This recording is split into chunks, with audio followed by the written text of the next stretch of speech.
तो राम भाई जी, आपके से पहला सवाल, सांसद महोदय ये बताइए कि राजकोट की जनता चुनते तो आई आप लोगों को, लेकिन क्यों ये सिलसिला बरकरार रखे? विजय रूपाणी साहब पिछली बार यहाँ से चुनाव जीते थे, इस बार आपने क्या ऐसा किया है 5 साल में कि ये जनता आपको फिर से मौका दे? या मोदी जी का बस नाम लेते रहिएगा, मोदी जी मोदी जी मोदी जी, जनता वोट कर देगी? तो नाम ही लेंगे कि मोदी जी विकास पुरुष है, पूरे देश में विकास किया है, राजकोट में भी विकास किया है। हाँ। और रूपाणी सरकार आई थी तो रूपाणी सरकार ने भी अच्छा विकास किया, राजकोट को एम्स मिला, एयरपोर्ट मिला, काफी ब्रिजेस हो गए, और ब्रिजेस हो गए। तो इस बार रूपाणी साहब को क्यों नहीं टिकट दिया? रूपाणी साहब तो मुख्यमंत्री बन गए थे। हाँ? अभी मुख्यमंत्री एक बार बन गए, वो फिर तो इलेक्शन तो पार्टी तय करती है, वो नहीं बन सकते ना, इसलिए। हाँ। पर आप जो नेता होता है, अच्छा करता है, आप बड़ाई कर रहे हैं उनकी, तो उनको फिर टिकट दे देते। वो तो पार्टी का डिसीजन है, मेरा डिसीजन नहीं। मैं चाहता तो मैं दे देता, लेकिन मेरी नहीं चलती, वो पार्टी की चलती है। आपकी नहीं चलती है? वो पार्टी जो अपनी हाईकमांड है वही सोचती है इसके बारे में। पर आपको क्या लगता है क्यों काटा टिकट? टिकट नहीं काटा, इसको अलग से दूसरी जिम्मेदारी दी पंजाब में। अच्छा, इसलिए यहाँ से हटा के पंजाब की हटाया नहीं, यहाँ से उसका दूसरा काम दिया। हाँ। और उसका प्रमोशन हुआ है पंजाब और यूपी में। पंजाब इसको प्रमोशन कहते हैं? पार्टी में तो प्रमोशन ही होगा ना। हाँ हाँ। पूरे पंजाब का कारोबार वो संभालेगा तो इसका प्रमोशन ही होता है ना। अच्छा ठीक है, अब बताइए जल्दी से कि आप क्या काम आपने किया है 5 साल में कि यहाँ पे जनता फिर से आपको चुने, जल्दी से। जो हमने बताया ना आपको। हाँ। कि हमने ब्रिजेस, ओवर ब्रिजेस बनाए, एम्स लेके आए। हाँ। इसके पहले नर्मदा का पानी भी यहाँ आ गए। हाँ। रोड रास्ता बन गया, काफी विकास हो गया, हॉस्पिटल का भी डेवलपमेंट हो गया, और भी एम्स की हॉस्पिटल है वो भी बन रही है, तो वो विकास हो रहा है, तो इससे पार्टी को वोट मिल जाएगा। ये जो गढ़ है इनका, इसको कैसे आप काटेंगे? कांग्रेस की क्या स्ट्रैटेजी है? क्योंकि आप उसको काट नहीं पाए हैं। 2 विधायक पिछली बार जीते थे, एक चले गए उधर बीजेपी। देखो, 2 बात है। अभी अभी आपकी चैनल ने बताया कि अमित शाह, माइक उठा लीजिए। अमित शाह जी कहते हैं कि इतिहास फिर से लिखना चाहिए। तो राजकोट की जनता इस दफा इतिहास फिर से लिखने वाली है। मेरे आदरणीय मित्र रामभाई का जरा मैं करेक्शन कर दूं। जो ब्रिजेस बने हैं वो जवाहरलाल नेहरू अर्बन डेवलपमेंट के नीचे मनमोहन सिंह की सरकार ने 66,000 करोड़ रुपए दिए थे, उनसे ब्रिजेस बने हैं। एम्स भी मनमोहन सिंह की सरकार ने गुजरात को दिया था। एम्स की मंजूरी आप जानते हैं, फिर भी गूगल से देख लो।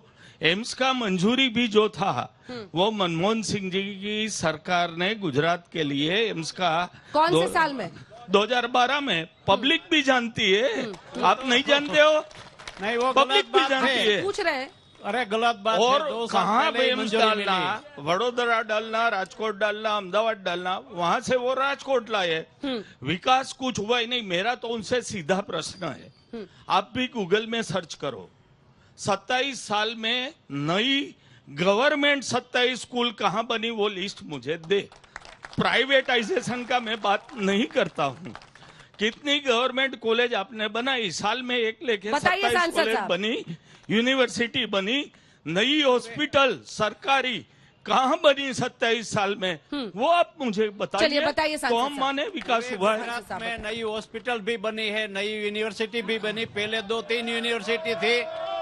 सुनो भैया, धैर्य रखो, आप अभी आने वाले नहीं है। उमंग भाई का रास्ता बढ़ा रहे, लेकिन जो काम हुआ है वो सबके सामने है, इसलिए हमारी सरकार बार बार आती है। ठीक है, शाह साहब, आपको क्या समझ में आ रहा है? क्या आप एक फैक्टर है इस बार ये राजकोट के पूरे इलाके में, या फिर बीजेपी का गढ़ बरकरार रहेगा, या कांग्रेस कुछ कर पाएगी जैसा वो दावा कर रहे हैं? अंजना जी, एक बात आपको मैं बता दूं कि इस साल के चुनाव जो है पिछले सालों से थोड़े अलग है। कैसे? 1990 में जब पहली बार ऐसी बात हुई थी कि 3 पक्ष लड़ रहे थे, जैसे चिमन भाई पटेल और उनका पक्ष था। उनके बाद 1995 से भाजपा की सरकार बनती आई है। और अगर राजकोट की आप बात करें तो राजकोट में पिछले 50 साल के जो म्युनिसिपल कॉर्पोरेशन है उसमें बीच के 5 साल छोड़ के सिर्फ भाजपा की सरकार आई है। यहाँ के प्रश्न बहुत है, यहाँ के भी थोड़ा काम भी हुआ है, थोड़े प्रश्न भी है। ये दोनों हमारे जो वरिष्ठ मित्र है वो अपने अपने हिसाब से बोलते जा रहे हैं, लेकिन आम आदमी पार्टी का जिस हिसाब से वो लोग कैंपेनिंग कर रहे हैं और उस हिसाब से लोगों के भी मन में प्रश्न है कि कितने वोट किन पार्टी के वो काटेंगे, वो बहुत ही एक महत्वपूर्ण है। क्योंकि पहली दफा एक तीसरा विकल्प गुजरात में आया हुआ है जो 182 बैठकों पे चुनाव लड़ रहे हैं। पूरी लड़ाई इस बार है कि नंबर 2 कौन होगा? बिल्कुल। और एक नंबर 3 होगा। इतना ऐसा पिछले 3 दशक से मुझे नहीं लगता कि कोई ऐसी पार्टी थी जो ऐसी चुनौती देती। नहीं, जैसे मैंने आपको बताया कि 1990 से ऐसे कभी नहीं हुआ। बिल्कुल जी। तो कॉन्सेप्ट, क्योंकि अभी पिछले जो म्युनिसिपल कॉर्पोरेशन के इलेक्शन देखेंगे तो भाजपा को यहाँ पे 72 में से 68 सीट्स मिली। क्यों? दूसरी जगह कहीं वार्ड पे आम आदमी पार्टी आ गई थी और कांग्रेस के वोट्स भी तोड़े थे। तो इस हिसाब से इस चुनाव में भी ये बहुत महत्वपूर्ण रहेगा देखने के लिए कि आम आदमी पार्टी किसके वोट काटेगी। एंटी बीजेपी वोट्स किसको जाता हुआ देख रहे हैं आप? सीधा प्रश्न है आपसे, छोटा सा जवाब। देखिए, यहाँ पे जो आपको सौराष्ट्र और राजकोट की बात करूं तो यहाँ पे ग्रामीण विस्तारों में जो व्यक्तिगत उम्मीदवार होते हैं वो बहुत स्ट्रांग होते हैं। राजकोट की बात करूं, राजकोट में कई सालों से भाजपा की सरकार आती जा रही है और यहाँ पे सिर्फ पिछले 20 सालों में 25 सालों में सिर्फ एक ही कांग्रेस का उम्मीदवार विधायक चुना गया हुआ है, जो 2000 राजकोट पूर्व में इंद्रनील राजगुरु। ग्रामीण क्षेत्रों में हाँ, पिछली बार इंद्रनील राजगुरु ही नंबर 2 पर थे कांग्रेस पार्टी के टिकट पर। नहीं, वो 2012 में वो विधायक बने थे। 2017 में उन्होंने मुख्यमंत्री के विरुद्ध चुनाव लड़े थे और उसमें नंबर 2 पे आ गए थे। हाँ, विजय रूपाणी के खिलाफ। जी। और उसके बाद से इस बार वो आम आदमी पार्टी में गए और जैसे ही डिक्लेयर कर दिया कि बना रहे गढ़वी को मुख्यमंत्री उम्मीदवार, वो फिर निकल गए। वो मुख्यमंत्री बनना था आप में।